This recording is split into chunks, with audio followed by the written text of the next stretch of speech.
This is Jamie Drummond for Good Food Revolution. We are in the greenhouse today with none other than Ben Caesar of Fiddlehead Nurseries. How are you today, sir? I'm well. How are you? Very good, very good. All the happier to be here with you today. Now, would you mind explaining exactly what it is you're up to at Fiddlehead Nurseries in the Beaver Valley? Sure. Well, I run a plant nursery that concentrates on edible perennials. So anything that survives for 3 or more years that provides a food crop, I'm interested in planting in my gardens. So it doesn't have to be native, although I love native plants and native edibles are fantastic. But I'm happy to welcome plants from around the world that will survive the winter and give me food, as long as they're not invasive. So I have nut trees and fruit trees forming the canopy, and berry bushes in the shrub layer, and then perennial vegetables and salad greens in the understory.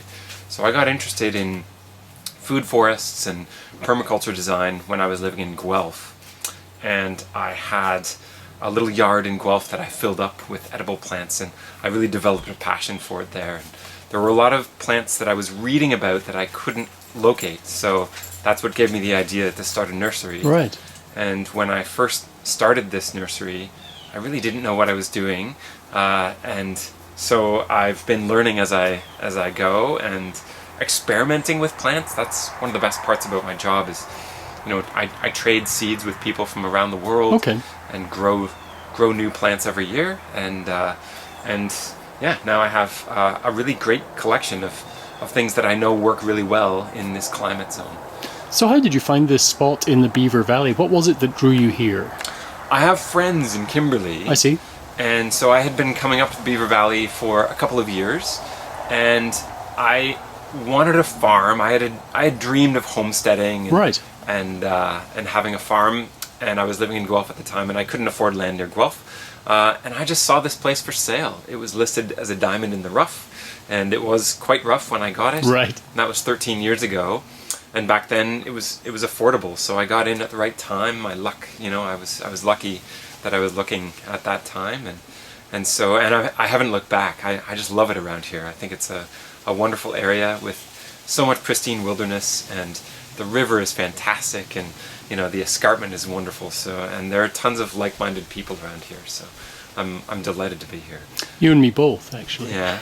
So you mentioned the term permaculture. Would you mind explaining exactly what that is? Sir, permaculture is a design system.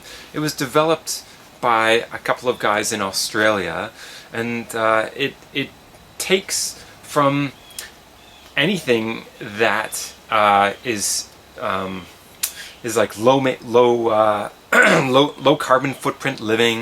It's like sustainable design, essentially.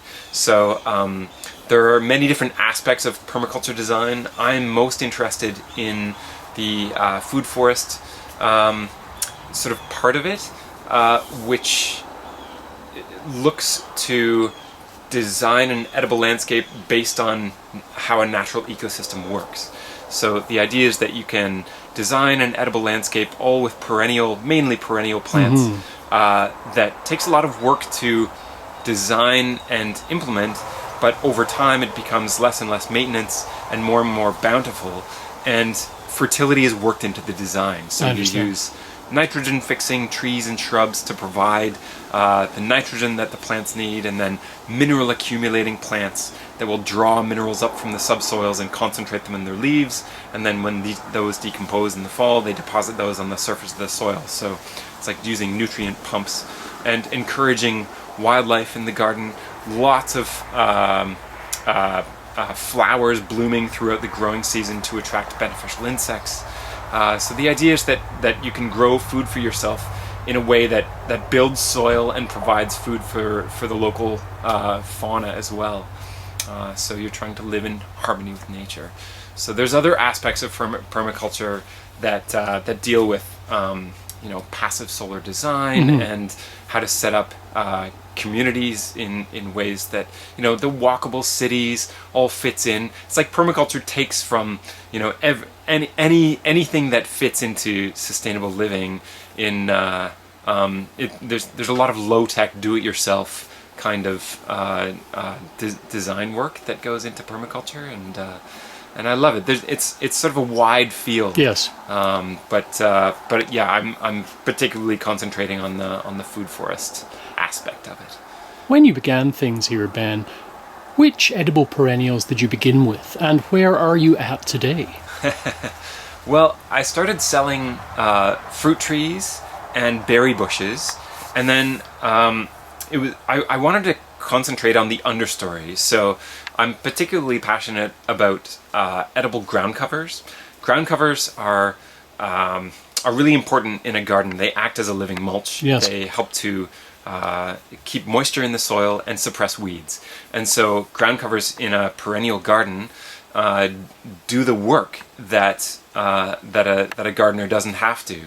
So if you can have ground covers that are edible, then that's even more that you get out of them. Would that be something like seedless sorrel or something like that? Seedless sorrel is one of the best Right. non-spreading Yes, yeah. ground covers. I love seedless sorrel. It's one of my favorite plants.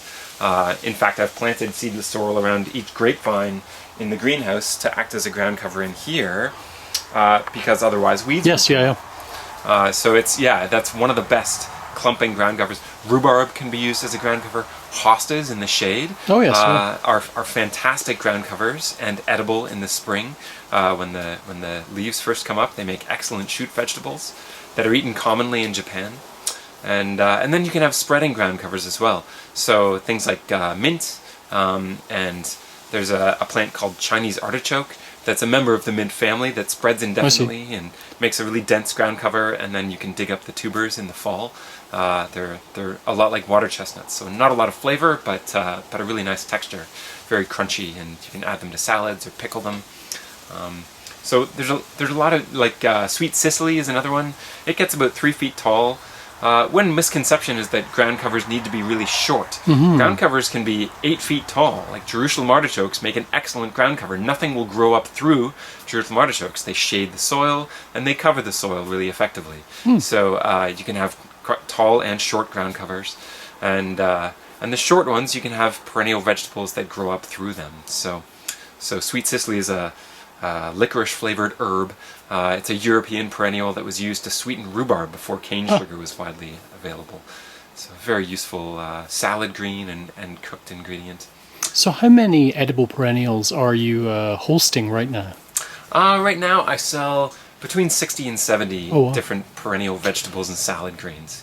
And then I have a lot more that I'm not selling, but I'm trialing in the garden.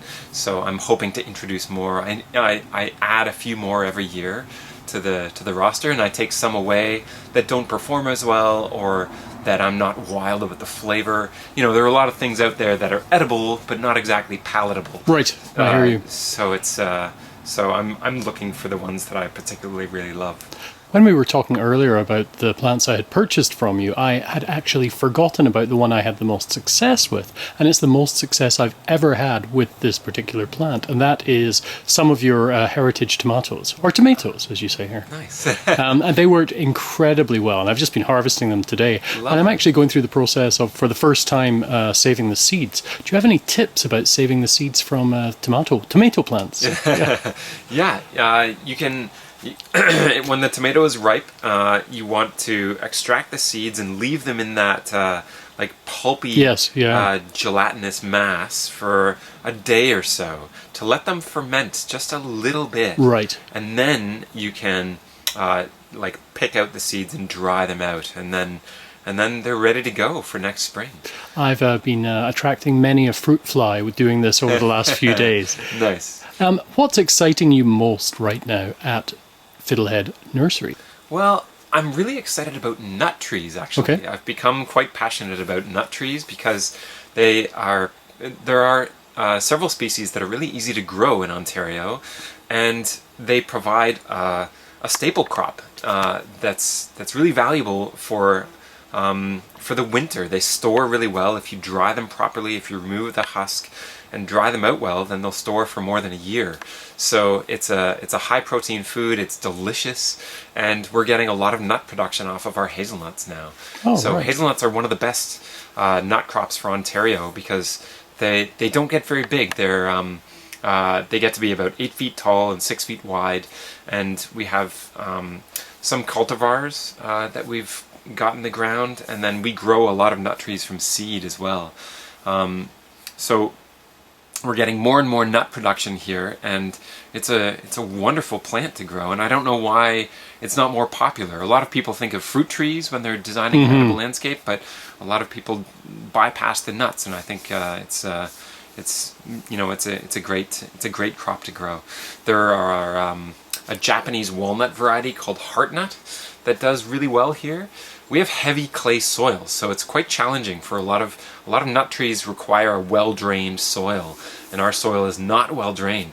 But heartnuts have done really quite well for us. We haven't had any nut production off of our heartnuts, but we're expecting within the next year or two to start getting a lot of heartnuts. Very cool.